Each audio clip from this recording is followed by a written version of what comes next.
Hi YouTube land, it is me, Justin King, with another video. This is going to be one that the topic may sound weird at first. In fact, you're probably looking at this with the title and thinking, what in the hell are they thinking? What is this person even trying to pull at strings at? But it makes sense in my head. I've had conversations about this with other black goths on Facebook, offline, in person. It makes sense to them. So I know that you're just going to have to take some time and think about it. If it doesn't click at first, it works. At least I think it works. And in fact, I'm also going to toot my horn. It's taken me 6 days, not exaggerating, but I finally was able to henna my hair again. So we got the whole black going on here. No more of the henna of the red showing up. You know, small victories when you have fibro and chronic pain and fatigue going on. So the focus of today's topic is going to be a little mini series that I want to start doing. And because I've taken time and effort to do screenshots and little videos and stuff, I'm going to break it up because I did a lot of video saving and I don't want to keep these videos extremely long. Back in the 90s, there was this huge resurgence going on in the black culture with R&B and hip hop. That there was this darkness in the lyrics. There was a darkness in the color and the lip.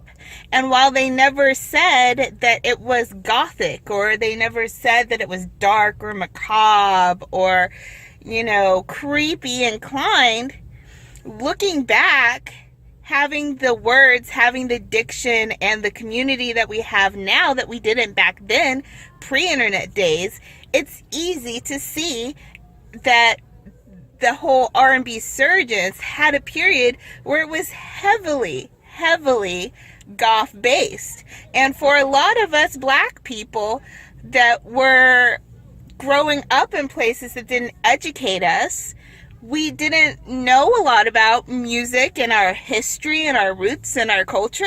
These introductions through hip hop, through R&B, and through the rise of the mainstream culture have often been ways that we found goth through other avenues that we wouldn't have thought of. So at this point, I'm sure you're probably like, what's going on? Does this even make sense? What is she talking about? Like I said in the intro. So let's take a moment and pause.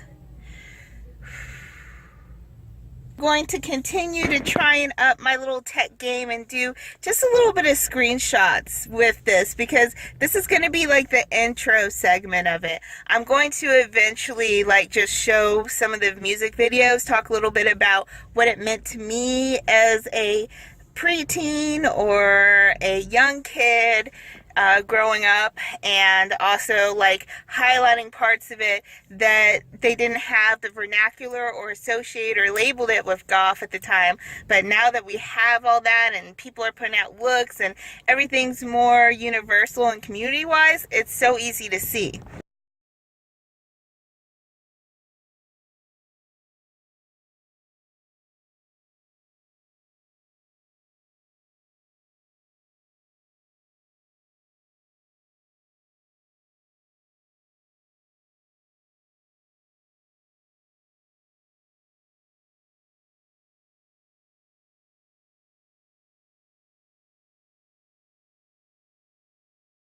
My personal example, as I've mentioned, I grew up in a place where I was literally the only black person in elementary school in an entire class of probably 50 people, maybe a little bit more. And then after I went there to middle school, I was maybe one of 3 black people in the entire one in my class, which had hundreds of people. I graduated in a class of 980 something kids that started off with 1,000 something kids just in my grade.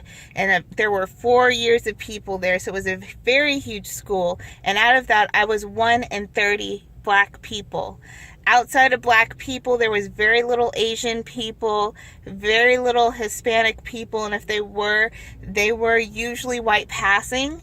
So very not diverse growing up for me. And in that, I was only taught what was around me, which was a lot of white erasure, nothing about where I come from and my roots, and it was very always placed on me, even as a kid with no background to really figure out everything, to have answers for things about race and racism and education with books that don't have all the information to begin with. So growing up, I was often, like unfortunately a lot of us, not informed that Rosetta Tharpe, a queer, bisexual black woman, was one of the very first people here in the United States to create rock and roll, to promote and to actually do things like that. I only learned that about 2 years ago, and I'm 30. And I've taken music lessons since I was in kindergarten. I've done guild, I've done theory, I've done college classes, and I've never knew that if I didn't go on Facebook. You know, growing up, people would say white music is rock, and that's something that's not true here in America. So, you know, growing up black in a place that doesn't educate and inform you about yourself and distances yourself and makes you feel weird for things that you love, it can be hard finding subcultures and things that really connect with you when you don't even know the basic culture of yourself. And this is where the whole 90s R&B thing comes in, right? So you start seeing things that everyone sees. You start looking at the shows and you hear the music.